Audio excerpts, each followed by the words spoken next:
Have you heard of Italy? Venice, perhaps. Do you know anything about courtesans? Venetian courtesans. What about Venetian courtesans in the Renaissance? Well, if you're like me before this video, then the extent of your knowledge on any of these topics, much less all three of these topics squished together, then the best you have is the hours logged into Assassin's Creed 2, of which I've logged many. Even then, the extent of your knowledge about courtesans in Venice during the Renaissance is limited to literally blending in with them or killing someone who's bothering them. So, not much. That said, have you heard of a little movie called Dangerous Beauty? If you haven't, boy are you in for a ride, because I sure was when I first watched this movie. The movie Dangerous Beauty is a 1998 film about the famous Venetian courtesan Veronica Franco. Seems simple, seems pretty vanilla. Cool, but maybe not something you'd want to watch. But then you look a little bit deeper and it gets 10 times more interesting, as this is the IMDb summary. Now, this was not my first choice when undergoing this project, but I couldn't find either of the other two choices that I originally wanted to do available anywhere, so I chose this movie. Even then, it wasn't until complaining about how I couldn't find this movie anywhere that someone else did some searching and found a way for me to watch it. Hint, hint, it's not very legal. I thought that it would just be an interesting movie to do my project on, and I didn't look too much into it beforehand. Little did I know that this movie is based on real-life events, also off a real-life person. That person in question is Veronica Franco, an actual Venetian courtesan who was actually persecuted by the Inquisition for witchcraft. But before we get into how well, or not, I don't know, this movie does portraying the life of Veronica Franco and her persecution, we need to set a baseline down for who the characters are, what their relationships are, and a synopsis of the movie itself. Starting off with the star of the show, we have Veronica Franco, a young woman of marriageable age. She comes from what is probably meant to be a middle-class family. Whether or not they are upper or lower middle class is unclear. She enjoys writing poetry and sword fighting, apparently. She's not a courtesan at the beginning of the movie, but later becomes one. The main man of the movie, Marco Venier, is the son of a wealthy Venetian family, and he is to become a senator just like his father. He is the main quote-unquote love interest in the movie, and is the one that inadvertently causes all of his problems that kind of end up causing Veronica problems. Then there's Mafia Venier, Marco's cousin, who is what I can only describe to be as a disgruntled bard who is mostly just used for entertainment. He's a very skilled poet, which is what he does to entertain others. He also causes problems later. There's Beatrice Venier, Veronica's best friend, who is seen in the first maybe 20 minutes of the movie, and then you forget that she exists for a while. Adding to the cast of characters, we have an array of minor characters, such as Marco's uncle Domenico Venier, Marco's father Pietro Venier, Veronica's mother Paola Franco, the Doge of Venice, Minister Ramberti, Veronica's brother Serafino Franco, Beatrice's husband Lorenzo Gritti, and Marco's wife Giulia de Lecce. Dangerous Beauty starts out with Veronica and Beatrice sneaking out of Veronica's house to go and see the procession in the canals welcoming Marco Venier back to Venice, spotting Marco in one of the gondolas. Marco and Veronica reunite, and Marco is whisked away into his home. Marco shows up to Veronica's window and has a Romeo moment where he serenades her with a lute, which is followed by a nice little romantic boat ride and montage. Beatrice gets married to Lorenzo Gritti, and Marco is told by his father Pietro that he cannot marry Veronica at the wedding. After the wedding, Marco informs Veronica that they cannot marry one another. Veronica then storms off heartbroken. Later, Veronica's mother comes to her and presents her with an option that would allow Veronica to have Marco, becoming a courtesan. Her mother informs her that she now must be the one to support the family and that her other options would be some form of labor. Veronica argues that she should be sent to a convent, but once she sees what it's like to live like a nun, quickly disregards that idea. Veronica reluctantly starts the process of becoming a courtesan, only warming up to the idea when she realizes that a courtesan has access to educational and intellectual spaces that ladies don't have access to. After a lengthy montage continuing on Veronica's courtesan training, she is taken to a party and gains her first client, Minister Ramberti. She runs into Marco at the party and has a duel of words with Mafio. She continues going to parties and gaining more fame, eventually having another duel of words with Mafio that turns into an actual duel with swords. All the while, Marco attempts to win Veronica's favor over, but doesn't succeed and is married to Giulia de Lecce before Veronica's second duel of words with Mafio. After dueling with Mafio, Mafio meets some religious fanatics, and Veronica and Marco reconcile. Veronica accompanies Marco to see the King of France, and is picked by the king to share a bed with him. She wins over the King of France to provide Venice aid in the impending war with the Ottomans.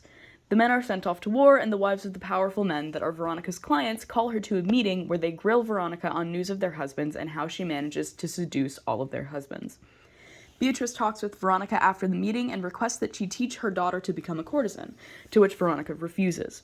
In the absence of Venice's leadership, religious fanatics take over the city, blaming courtesans for the plague rampaging through Venice.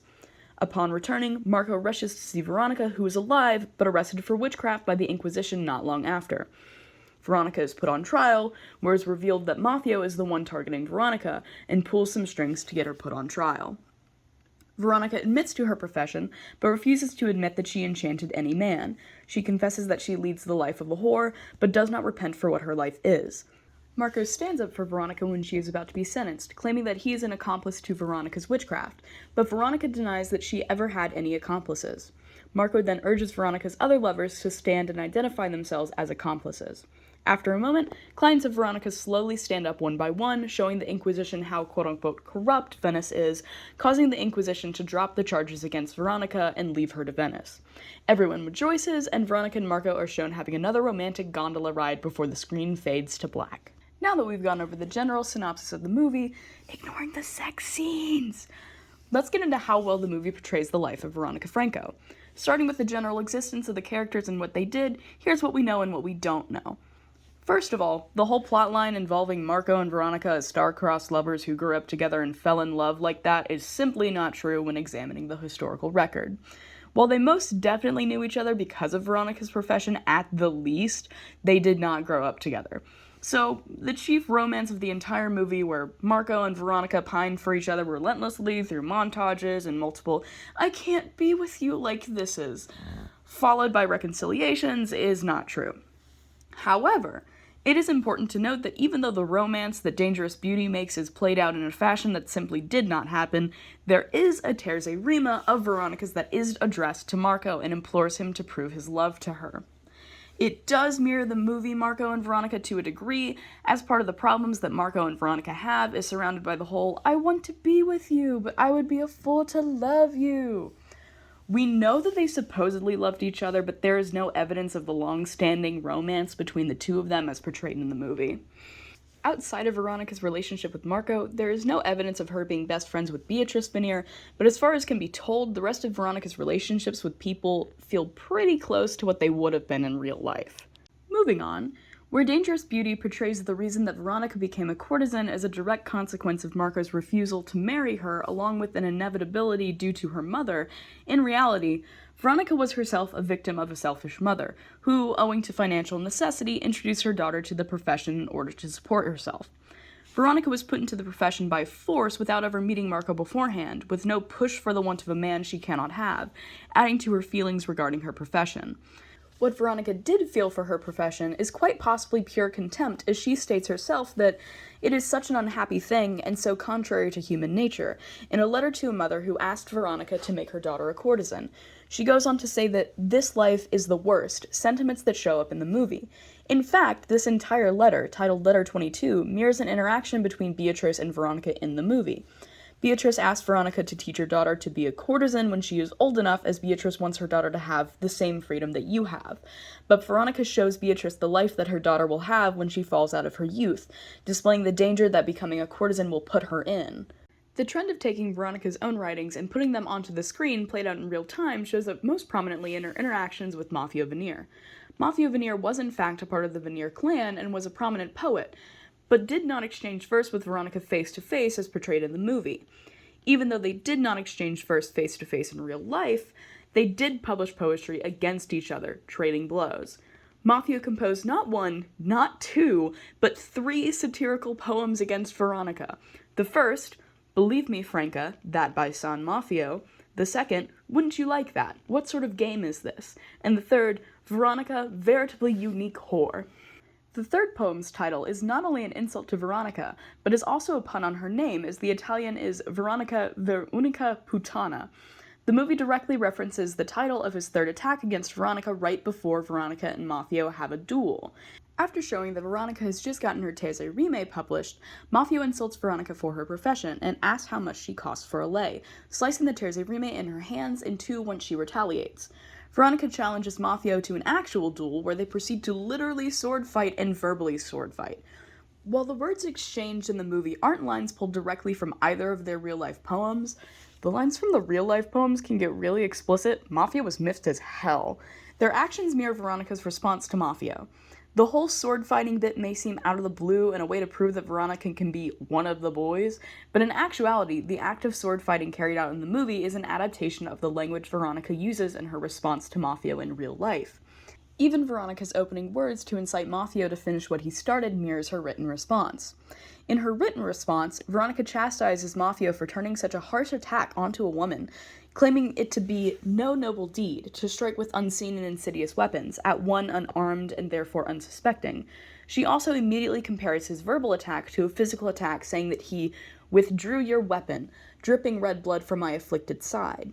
Despite her wound, she still challenges Mafio, saying that I burn to challenge you to field of battle, with a full heart kindled for my revenge, and bids him to choose his weapon. In the poetry, she is referring to any style of poetry, and then claims that she has mastered all of them quite well by now, unwilling to back down from his challenge. The sword fight between Mafio and Veronica in Dangerous Beauty is just a physical manifestation of the blows the two of them trade in verse. Veronica's defense denotes a verbal sword fight that is turned into a real one within the movie. However, Veronica is not the only party responsible for using bodily imagery in this attack against one another. Mafio is the one who establishes an imagined body in the poetry war the two have. He describes her body in vulgar ways, suggesting that her body is riddled with the marks of syphilis, claiming that she is the beloved adopted daughter of the French disease, as well as exaggerating the size of her body in multiple places. Where Mafio makes Veronica out to be the very embodiment of the plague and disease to defame her, something that, while directed specifically at Veronica, shows some of the public's thoughts towards courtesans and prostitutes.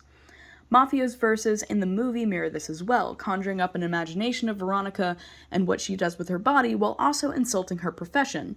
Both employ an imagined body of the other in their poetry that gets translated into physical bodies in the movie.